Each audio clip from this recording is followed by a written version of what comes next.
Hi there.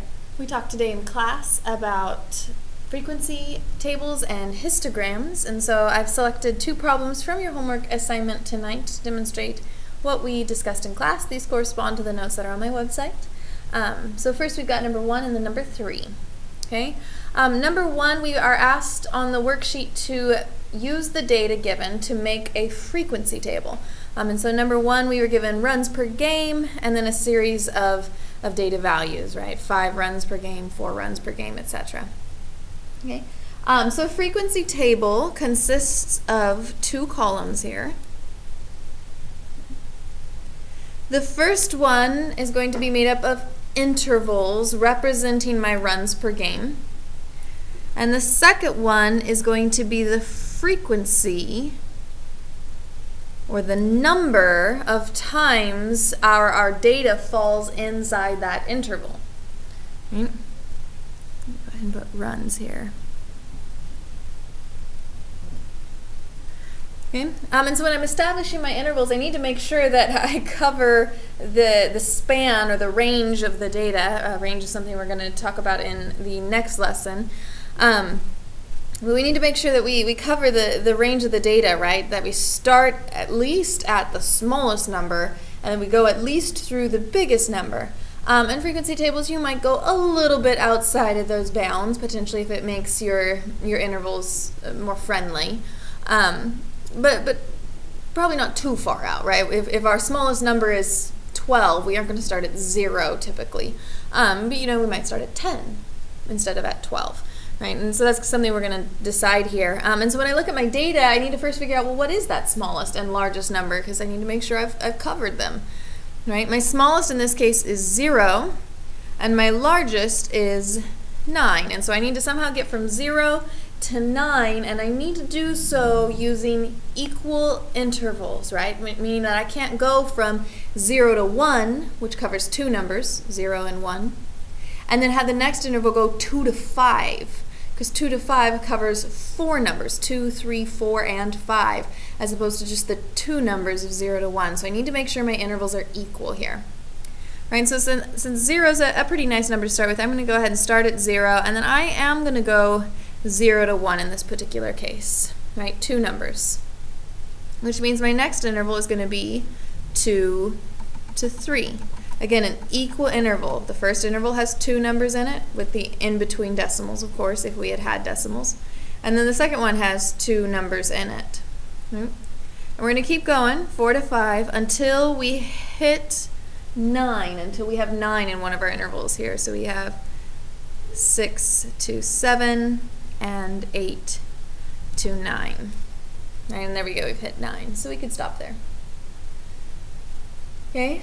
The frequency column then is how many data values do I have that are in each of these intervals. So 0 to 1, how many of these numbers, how many of these data values are zeros or ones, or if there had been decimals, lie between 0 and 1. Right? In this case, there aren't any decimals, so we're really just concerned with the integer values. How many zeros and ones do I have? Okay, and so as I go through this list, I have 1, 0 or 1, 2, 0 or 1s, and 3. And so my frequency of that interval is 3. And you're going to repeat that process then. 2 to 3, I have 1, 2, 3, 4. 4 to 5 then, I have 1, 2, 3, 4. 6 to 7, I have 1, 2, 3. And 8 to 9, I have 1. Okay? And then it's a good way of double checking. Make sure that you haven't missed something. You could do that either by crossing off like I have, or as soon as you finish, count up how many you have. So we have 7, 14, 15 numbers here. And then make sure that there are 15 in your list. 1, 2, 3, 4, 5, 6, 7, 8, 9, 10, 11, 12, 13, 14, 15. That way you make sure you haven't left off a number or left off a data value or accidentally included one twice, potentially. Okay? And that's a frequency table. Okay, number 3, sliding up here. Number 3, we were asked to use the data to make a histogram. Okay, and so to make our histogram, we're going to start with first making our frequency table. Okay. So I've got here my 2 columns. We have a number of pages, and we have frequency. Okay. Okay, so same thing like we did above, we need to figure out, okay, what's my smallest and what's my largest. I'm just going to out one here to make sure I get all my numbers in there. Okay. So in this case, as we're looking through this, we see that our largest number is that 514. We have nothing larger than 514 in this particular one. And our smallest number is here at 311. We have nothing smaller than 311. And so as I'm building my integrals, I need to make sure that I go from at least 311 through at least 514. And that's a pretty large span, right? That's 203 of a difference here. So I'm probably not going to be counting by 2s like I did on my prior intervals. I'm going to go ahead and choose on this one. I'm going to count by 25s. You also could potentially count by 50s, right? Okay, but I'm going to count by 25s. And so I'm going to have here 301 to 325, 326 to 350, 351 to 375, 376 to 400, 401 to 425, 426 to 450, 451 to 475, and 2 more. We have 476 to 500, and 501 to 525. Okay. And then again, we're going to count up how many there are. Between 301 and 325, we have 1 in that interval. Okay. Between 326 and 350, as you look through these numbers here, okay, none of these data values fall inside that interval, and so I have 0 inside that interval. Between 351 and 375, I have 1, 2, 3, and that's it, because that one's actually outside, sorry. And then between 376 and 400, we have 1, 2, 3, 4. Between 401 and 425, we have 1 and 2.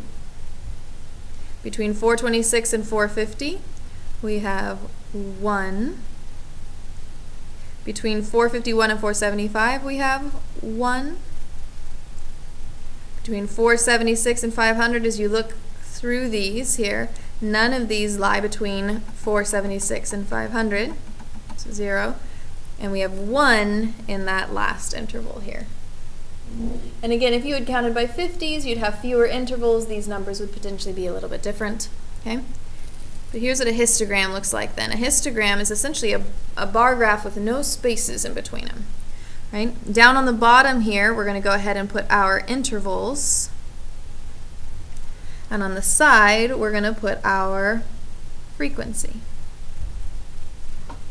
Okay? And my highest frequency here is 4. 1, 2, 3, 4. Okay? So we have 301 to 325. 326 to 350. I'm just writing my intervals here along the bottom. 351 to 375. 376 to 400.